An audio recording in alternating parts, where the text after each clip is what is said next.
Thank you, JD. What I would like to focus in my presentation today is a kind of a sum up of some of the discussions that have been conducted yesterday.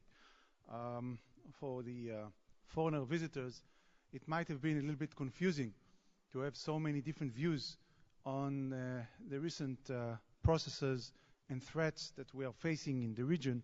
I refer to Israel, I refer to the whole Middle East.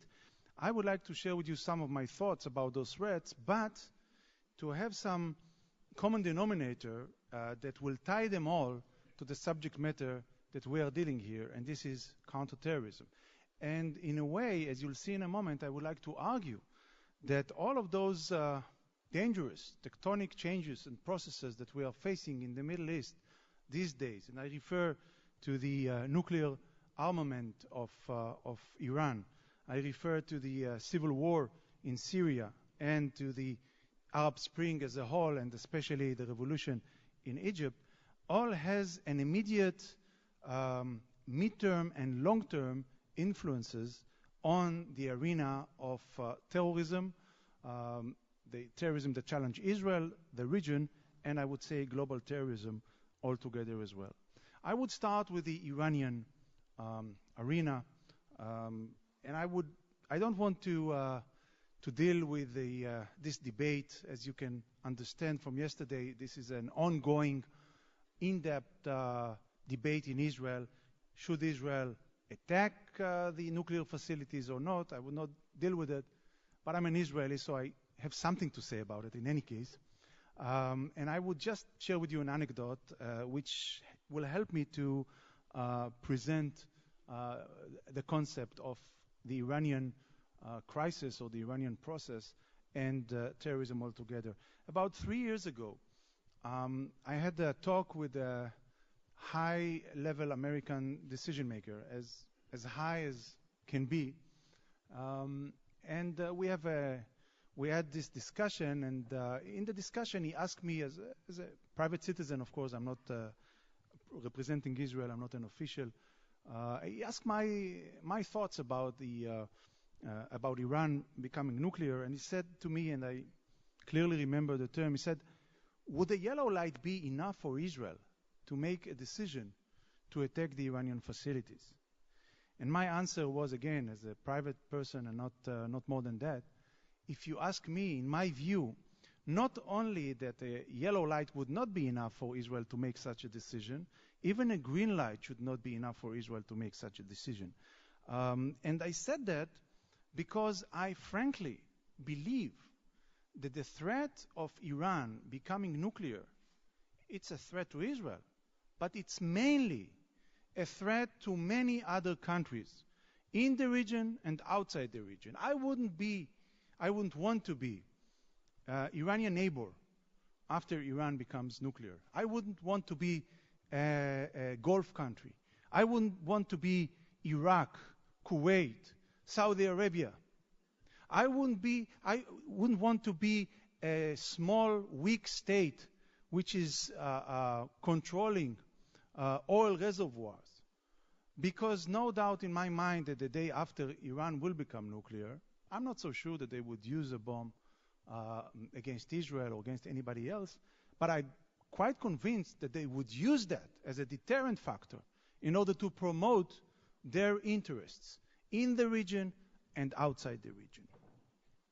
So, in my view, with all due respect, Israel is not necessarily going to be, definitely not the only, but not even mainly, the victim of this process. And Israel should not necessarily be the one who takes this hot potato out of the fire for the region and for the international community. I think this is an interest that unites many states around the world today. But what does this have to do with terrorism and counterterrorism? I think that in both options, both alternatives, either someone, i.e. Israel or any other state, would decide to attack the nuclear facilities of Iran, or even if nobody will make such a decision and Iran will be will become a nuclear state, in both cases, the implications will be enormous on the terrorism arena, global terrorism arena and local terrorism arena. For the first alternative, if Iran will be attacked, I think that this is quite clear that immediately afterwards there will be a massive campaign of terrorist attacks, which will be conducted by Shiite terrorist organizations and different Iranian agencies. I, of course, refer to Hezbollah. I refer to other proxies of Iran, like Palestinian Islamic Jihad. And I refer also to the Iranian agencies, like the Revolutionary Guards, the Intelligence Ministry, Al-Quds Force, and so on and so forth. No doubt that those organizations would launch their campaigns. Now, we have to bear in mind what is the modus operandi of those organizations, which is quite unique compared to other organizations. Hezbollah and the Al-Quds Force, what they do for many years, they prepare contingency plans. They collect intelligence, operational intelligence. They train, they recruit, they plan, they prepare, and they are ready to conduct the attack when it's necessary or needed to promote the interest that they want to promote. That's the way they conducted the attacks in Buenos Aires and in other places altogether. So I would argue that those contingency plans are already there almost all over the world. Those sleeper cells are already there almost all over the world. And they would be sent to the mission after any military strike would be conducted against the facilities of Iran, the nuclear facilities of Iran. But even if nothing would happen, and even if the nuclear facilities will remain and Iran will become a nuclear state, they would unleash those organizations to promote the Iranian interests in the region and outside the region, because at that time they would not be deterred from any retaliation against Iran as an outcome of their involvement in the terrorist attacks. Today they are reluctant to do that, although they launch here and there terrorist attacks, but it's not even close to the capabilities of those organizations, the Shiite organizations and other organizations. I believe that once they will have the nuclear umbrella above their heads, they would not be reluctant, they would unleash those organizations. So, what therefore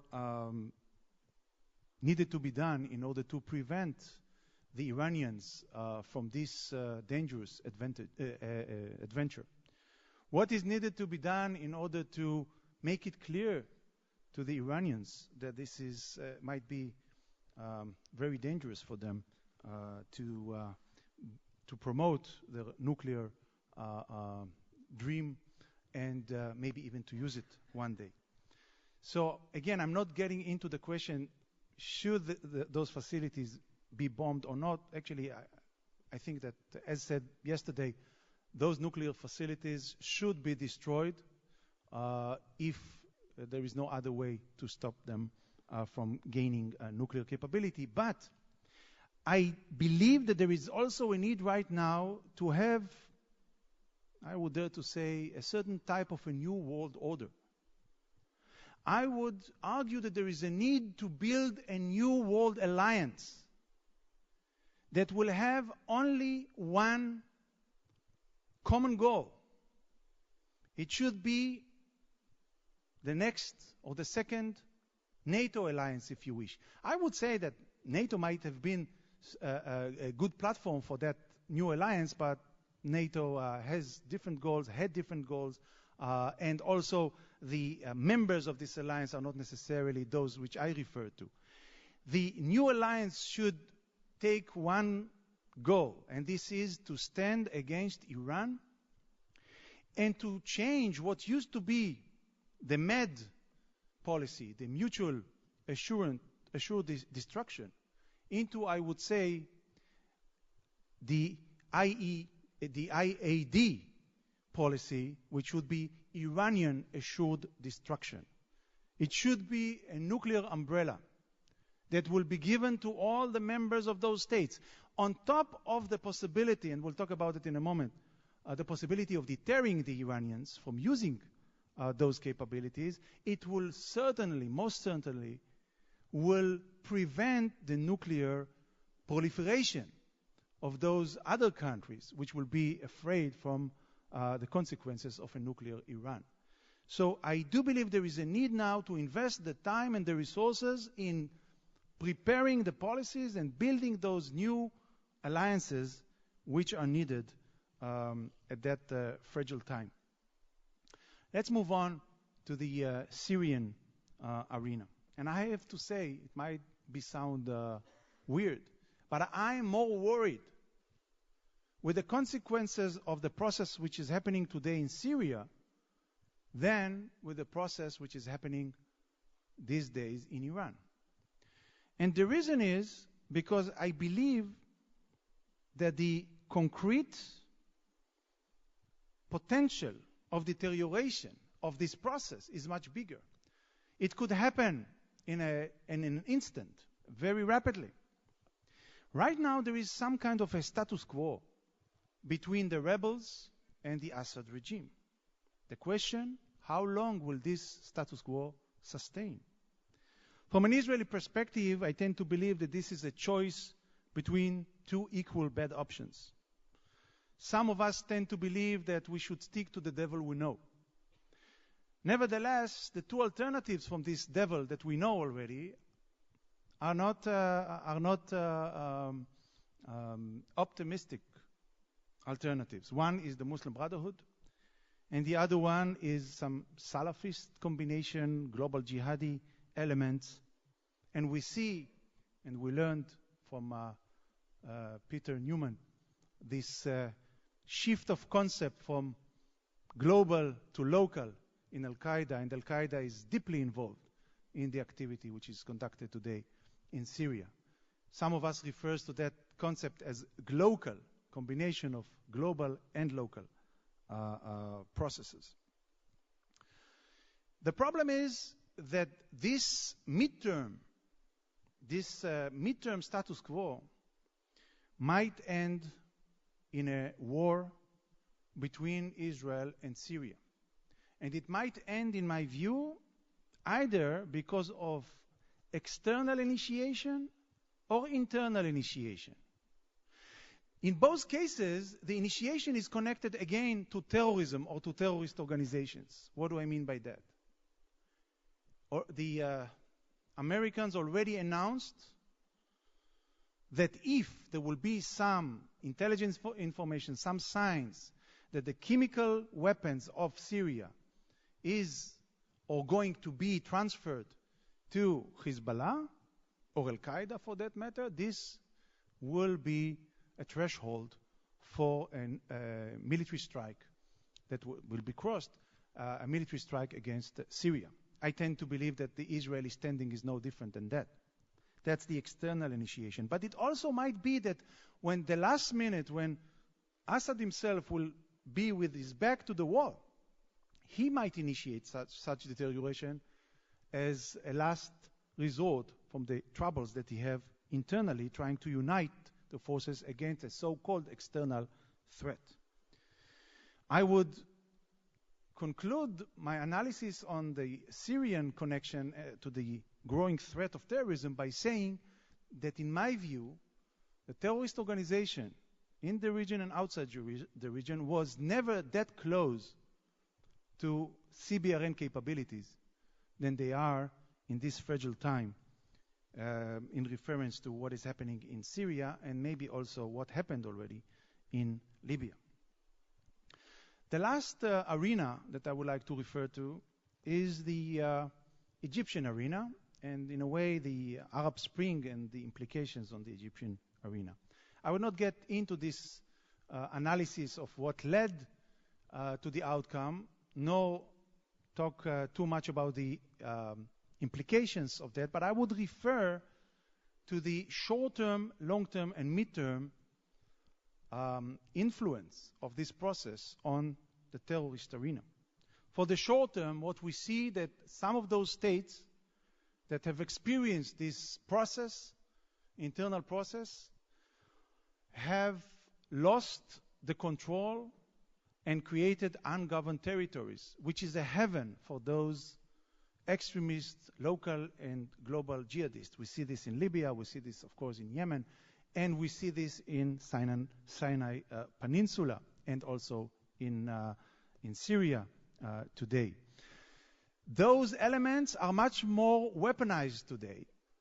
In many cases, the new, quite sophisticated weapon that they have come from the warehouses, the military warehouses of Libya that were raided by Al-Qaeda in the Maghreb and other elements, and then this weapon was transferred to different regions and different conflict areas in Africa, in the Middle East, and other places altogether. That's the short term. For the long term, again, there is a debate in the scholarly community. Would the fact that the Muslim Brotherhood take over state after state in those Arab Spring countries, is this a positive or a negative process at the end of the day? And I have to say that even if I take under consideration that the Muslim Brotherhood in general do not call for the use of terrorism, hopefully they would not support terrorist organizations. I'm not so sure about it, because then we get to the question of how do you define terrorism? Would they define the same organization as we do, we the international community, as terrorist organization? And if they are not terrorist organization, they might get their support. Even if we take those considerations, then I would argue that the embryonic ideological concepts of the Muslim Brotherhood, the caliphate state idea, and so on and so forth, this is a common denominator between some of the most notorious terrorist organizations that active today and the Muslim Brotherhood. By the way, especially the Egyptian Muslim Brotherhood movement. Zawahiri, although we heard about the debates that Zawahiri had with the Muslim Brotherhood, different views, nevertheless, Zawahiri is a product of the early childhood education as a Muslim Brotherhood activist. Hamas, the most notorious Palestinian terrorist organization, refers to themselves as the Muslim Brotherhood, Palestinian Muslim Brotherhood branch. So even if the Muslim Brotherhood will decide to step away from terrorism, not to promote that, not to support that, and so on and so forth, I would argue that they would harness the resources of their states in order to do what? In order to educate, in order to buy hearts and minds, in order to use dawah activity. And from those new people that will be exposed to the ideas of the Muslim Brotherhood, there will be few bad seeds. But those few bad seeds might be a considerable sum at the end of the day that will bring the new breed of global and local jihadi terrorist organizations. I would like to sum up with the midterm implications.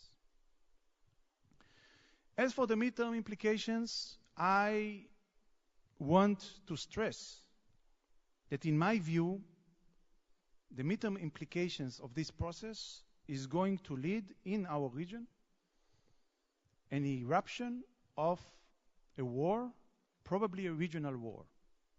There is a paradox out there. When I analyze the interest of all the relevant important actors in the region, none of them really wants to see a military deterioration or a war, definitely not a regional war. Egypt doesn't want to see this happening. They want to stabilize the Muslim Brotherhood wants to stabilize the regime.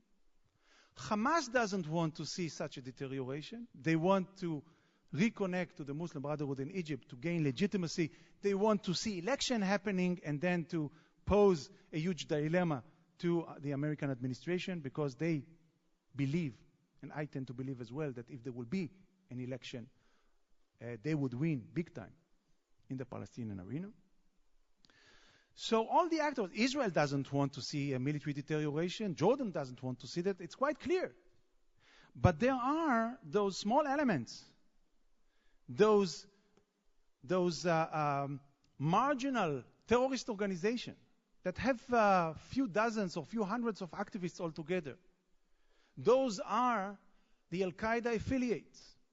I refer to the Army of Islam, I refer to the popular committees and so on and so forth, that they have different rationale, they have different calculus of cost and benefits, and they definitely want to drag this fragile situation into a regional war. And by the way, they are not deterred from the possibility that Hamas will suffer the Israeli retaliation as an outcome of their activity. Actually, they are quite fun and support this outcome. I was mentioning that because, and this is really the last word that I would like to say on that matter, I do believe that the distance between the false quiet that we are facing right now in the region and the regional war is the distance of the flight of one Katyusha rockets, one missile, from Sinai, from those launching pads of those small Al-Qaeda affiliates elements, and the distance that this missile will have to fly until reaching a crowded civilian area in Israel and causing a lot of damage and a lot of casualties. Because from that time on, unfortunately, it seems that all the rest will be deterministic. The Israeli reaction will be deterministic, Hamas reaction will be deterministic, maybe even the Egyptian reaction will be deterministic. I would like to say that this is exactly the scenario that we are going to analyze at the end of the conference in 2 days' time. Thank you.